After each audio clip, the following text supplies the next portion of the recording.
Hey guys, my name is Matimio, and today I have a quick little Battlefield update. DICE has come out and said that for Battlefield 4, they will have some features that will be accessible through the Kinect and motion control technology.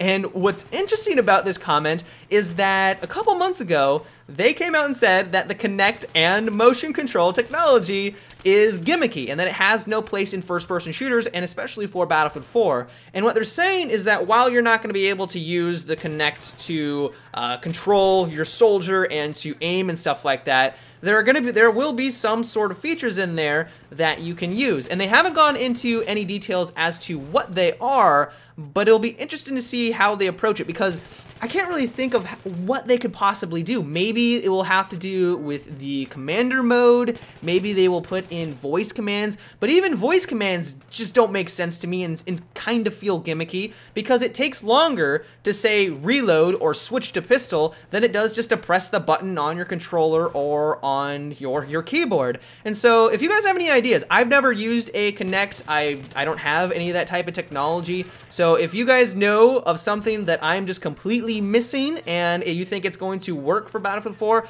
let me know down below in the comment section. I am definitely curious on how they can approach this. We also learned that DICE is considering mouse and keyboard support for the PlayStation 4, and if they do this, that would be a pretty big selling point for me, because I've been a PC gamer my entire life, and the last console that I've owned is the PlayStation 2, and I loved it back in the day, but every single time I try to play a competitive first-person shooter on the consoles, I go over to my friend's house, they're playing, Halo, or they're playing Black Ops or anything like that. When I have my hands on the controller, I have no idea what's going on, and they just wipe the floor with me. And so if I didn't have to make that transition for especially like a first-person shooter like Battlefield 4, it would be a pretty big selling point for me, because then I would be in my comfort zone and I would love it.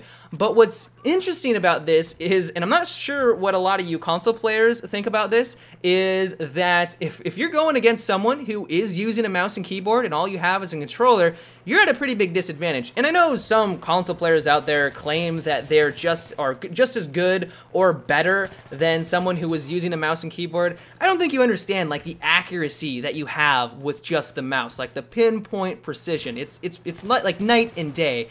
And so if you are using a mouse and keyboard going against players that are only using controllers, I feel like he would just mop the floor with everyone. So I'm not exactly sure how that would play out, but it's cool that DICE is considering it, and if they do this, I just might have to pick up a PlayStation 4. But that is about it for the news section of today's video. But as for the gameplay, I was rolling around with the Famas, and normally I don't like to use this weapon.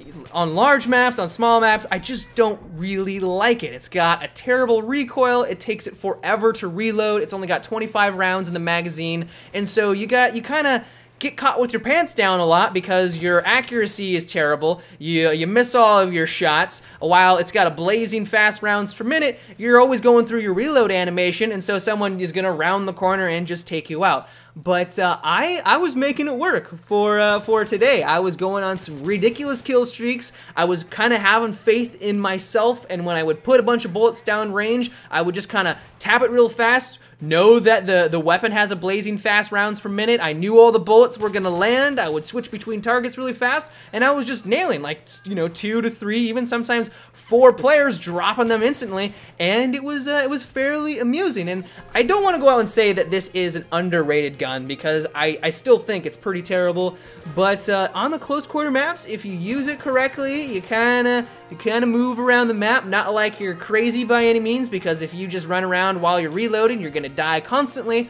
But if you get into some firefights with a couple of players and you get a nice little flank off, you can do some work, and it was a lot of fun. I enjoyed myself. But that is about it for today's video, guys. I hope you enjoyed, and so until tomorrow, have a good one and take it easy.